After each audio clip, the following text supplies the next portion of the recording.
Shalom, bersama lagi dengan saya Pendeta Elia Musasa dalam program Sapaan Gembala. Sebelum kita mendengarkan firman Tuhan, mari kita berdoa. Bapa di surga, kami mau mendengarkan firman Tuhan melalui program Sapaan Gembala hari ini. Berkati hamba-Mu dan semua umat Tuhan yang menyaksikan dan mendengar siaran ini. Dalam nama Yesus, amin. Firman Tuhan terdapat di dalam Matius pasal yang ke-6, ayat yang ke-25 sampai dengan ayat yang ke-34. Karena waktu kita yang singkat, saya ingin membacakan ayat yang ke-25, 34, dan 33. Ya, firman Tuhan berkata demikian. Karena itu aku berkata kepadamu, janganlah khawatir akan hidupmu, akan apa yang hendak kamu makan atau minum. Janganlah khawatir pula akan tubuhmu, akan apa yang hendak kamu pakai. Bukankah hidup itu lebih penting daripada makanan, dan tubuh itu lebih penting daripada pakaian? Carilah dahulu kerajaan Allah dan kebenarannya, maka semuanya itu akan ditambahkan kepadamu. Ayat 34. Sebab itu janganlah kamu khawatir akan hari besok, karena hari besok mempunyai kesusahannya sendiri. Kesusahan sehari cukuplah untuk sehari. Saudara-saudara yang dikasihi oleh Tuhan Yesus Kristus, saya mengangkat tema stop khawatir. Apakah Anda sedang khawatir hari-hari ini? Cuaca kemarau atau panas yang berkepanjangan menyebabkan kita terancam untuk mengidap penyakit ispa, kebakaran di mana-mana. Apakah engkau khawatir dengan harga beras yang makin naik, harga telur ayam yang semakin turun naik, sandang pangan yang semakin tinggi? Apakah engkau khawatir tentang pasangan hidupmu yang tidak kunjung ketemu dan tidak kunjung datang? Apakah engkau khawatir dengan kebutuhan hidup, kebutuhan studimu? Apakah engkau khawatir dengan situasi dan keadaan pelayananmu yang sulit untuk bertumbuh dan berkembang? Apakah engkau khawatir dengan orang-orang yang ada di sekitarmu yang tidak memberikan energi yang positif untuk mengangkatmu lebih naik? Hari ini kita belajar dari firman Tuhan, khotbah Yesus di atas bukit. Stop khawatir. Menarik untuk kita mencermati bersama-sama. Saudara-saudara yang dikasihi oleh Yesus Kristus, kenapa saya memberikan judul stop khawatir? Saya mengamati ayat yang ke-25 dan ayat yang ke-34. Ini adalah kata dasar yang sama, yaitu janganlah khawatir. Ya, tetapi dia punya perubahan kata kerja yang sangat berbeda. Saudara-saudara, di ayat yang ke-25, waktu orang-orang berbondong-bondong datang, apapun motivasi mereka. Ada yang mungkin motivasinya ingin mendengar Yesus yang khotbah dengan sangat memukau, dengan sangat menarik. Ada orang yang mungkin datang untuk mendapat kesembuhan, atau mungkin ada orang yang datang hanya untuk melihat, atau mungkin ada orang yang datang untuk mencari celah dan menjatuhkan Yesus. Apapun motivasinya, perhatikan baik-baik. Ketika bertemu Yesus di ayat yang ke-25, Yesus berkata kepada mereka, janganlah kamu khawatir. Modusnya imperatif, present aktif. Artinya, saudara-saudara, Yesus mau mengatakan, sekarang ketemu saya, kamu jangan khawatir. Dia berbeda sekali ketika dia sudah memberikan penjelasan, dia sudah menyampaikan dengan sangat vulgar. Ayat 25 sampai dengan ayat 32, ayat 33, semacam merupakan klimaks, saudara-saudara. Nah, ayat 34, dia bilang stop khawatir. Kata yang dipakai di sana adalah kata kerja dengan modus subjuntif aorist.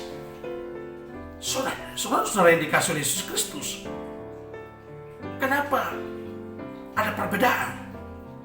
Ini yang menarik untuk kita renungkan bersama-sama pada kesempatan hari ini. Saudara-saudara yang dikasihi oleh Tuhan Yesus Kristus, mengapa Yesus atau mengapa saya sebagai hamba Tuhan meyakinkan saudara stop khawatir melalui sapaan gembala hari. Karena yang pertama, saudara, ayat yang ke-25. Ayat yang 25. Yesus seolah-olah berada di pintu utama, pintu gerbang masuk. Lalu kemudian orang-orang datang waktu bersalaman atau waktu bertemu dengan Tuhan Yesus atau perjumpaan pertama. Saudara, Yesus mengatakan kepada mereka, kamu jangan khawatir. Imperatif present aktif. Kala kini artinya sekarang. Saudara, orang-orang yang baru datang, baru ketemu Tuhan Yesus, Yesus memberikan satu pesan, satu perintah, yaitu jangan kamu khawatir. Saudara-saudara, hal yang pertama, mengapa kita stop khawatir? Karena kita bertemu dengan Tuhan Yesus. Garis bawah ini, saudara-saudara. Orang-orang datang dengan berbagai latar belakang, lalu kemudian ketemu dengan Tuhan Yesus. Tuhan Yesus memberikan suntikan keyakinan. Kamu jangan khawatir. Hari ini, kamu jangan khawatir. Sekarang, kamu jangan khawatir. Saudara-saudara yang dikasihi oleh Yesus Kristus, mungkin orang datang dengan berbagai kekhawatiran, dengan berbagai situasi. Wajar saja kalau dia punya kekhawatiran. Tapi sekarang, engkau sudah bertemu dengan Tuhan Yesus. Tuhan Yesus bilang, kamu jangan khawatir. Perhatikan nada ini, saudara-saudara. Nada ini masih halus. Nada ini masih halus. Saudara-saudara yang dikasihi oleh Yesus Kristus, ketika di ayat yang ke-34, nadanya menjadi berbeda, situasinya menjadi berbeda. Karena ada suatu penekasan, stop khawatir. Saudara-saudara, itu yang membuat saya berkesimpulan. Yang pertama adalah, mengapa kita stop khawatir? Karena kita sudah bertemu dengan Tuhan Yesus. Kalau saya sudah bertemu, saya sudah percaya dengan Tuhan Yesus, saya tidak ada alasan lagi untuk tidak percaya kepada Dia, dan saya harus bergantung mutlak, berserah kepada Dia. Jadi, hal yang pertama mengapa kita stop khawatir? Pertemuan dengan Kristus, perjumpaan dengan Kristus, atau percaya kita kepada Kristus menyebabkan kita stop khawatir. Ada orang di luar sana, firman Tuhan berkata, kalau mereka khawatir karena mereka tidak mengenal Allah. Berbeda dengan saya dan saudara-saudara, kita orang yang mengenal Allah. Kita orang yang sudah ketemu dengan Tuhan. Hal yang kedua yang menarik, saudara-saudara, mengapa stop khawatir? Hal yang kedua, karena pengajaran. Kalau yang pertama tadi karena percaya, bertemu dengan Tuhan Yesus. Hal yang kedua karena pengajaran. Gagasan ini dari mana, saudara-saudara? Perhatikan baik-baik.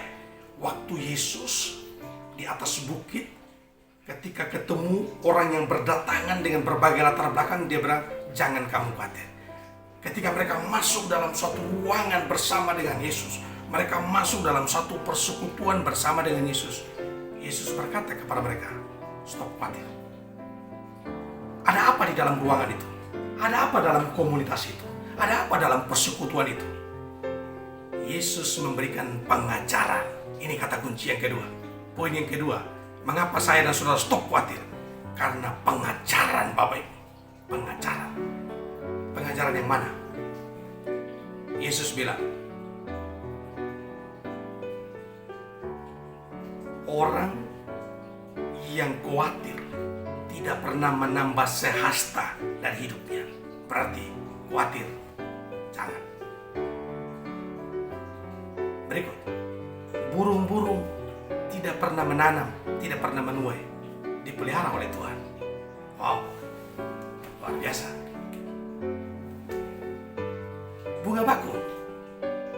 Bunga bakung lebih indah daripada kemegahan Salomo. Saudara-saudara, Yesus memberikan contoh-contoh konkret kepada orang-orang, kepada jemaat, kepada masyarakat, kepada umat yang hadir dalam persekutuan, dalam komunitas yang sudah percaya kepada Dia, dan pengajarannya dimantapkan melalui keyakinan. Kamu jangan khawatir akan hidupmu, akan apa yang kamu makan, yang kamu pakai. Saudara, dan Dia kasih contoh-contoh burung dan bunga bakung. Setelah pengajaran yang disampaikan oleh Tuhan Yesus ini yang sudah cukup mantap, Yesus mengunci dengan klimaks ayat 33. Cari dahulu kerajaan Allah, utamakan Tuhan, kejar kebenaran, hidup dalam kebenaran dan kekudusan. Semua akan ditambahkan kepadamu. Yang engkau makan, yang engkau minum, yang engkau pakai. Kalau itu yang menjadi kekhawatiranmu, stop hari ini. Saudara-saudaraku yang dikasih oleh Yesus Kristus, saya ingin menguatkan Anda sekalian dimanapun Anda berada. Mari kita hidup di dalam kebenaran. Kita stop khawatir. Atau mungkin ada di antara saudara, aduh Pak Pendeta, bagaimana mungkin saya tidak khawatir? Saya kekurangan ini. Penyakit tidak kunjung sembuh. Pekerjaan belum dapat. Suami, istri, anak-anak menghadapi karakter yang berbeda, sangat sulit sekali. Ekonomi makin sulit. Bagaimana mungkin saya tidak khawatir, Pak Pendeta? Kalau engkau dan saya khawatir, itu standar manusia. Standar Tuhan tidak demikian. Kalau engkau memejamkan matamu dan menatap vertikal ke atas, kebenaran Tuhan, ya dan amin. Standar Tuhan, jangan khawatir. Stop khawatir. Kalau orang masih khawatir berarti karena orang itu memang belum bertemu Tuhan. Orang itu belum percaya Tuhan. Belum ada perjumpaan dengan Tuhan. Kalau orang di luar sana masih khawatir karena orang itu belum mendapat pengajaran yang sistematis, belum mendapat pengajaran yang baik di dalam gereja, di dalam komunitas-komunitas Kristen lainnya. Wajar kalau dia khawatir. Tidak demikian dengan saudara dan saya. Saudara dan saya, stop khawatir. Karena saudara sudah ketemu Tuhan. Karena saudara sudah mendapatkan pengajaran yang baik dari Tuhan melalui hamba-hamba Tuhan, melalui pedoman firman Tuhan. Kiranya Tuhan memberkati saudara dan saya. Mari kita berdoa. Bapa di surga, terima kasih untuk firman-Mu pada pagi hari ini yang menguatkan kami. Berkati semua umat Tuhan dimanapun berada. Biarlah kami stop khawatir oleh karena kami sudah percaya dan berjumpa dengan Tuhan. Oleh karena kami sudah mendengar pengajaran yang baik dari Tuhan Yesus sendiri. Terima kasih Tuhan. Dalam nama Yesus kami berdoa. Amin.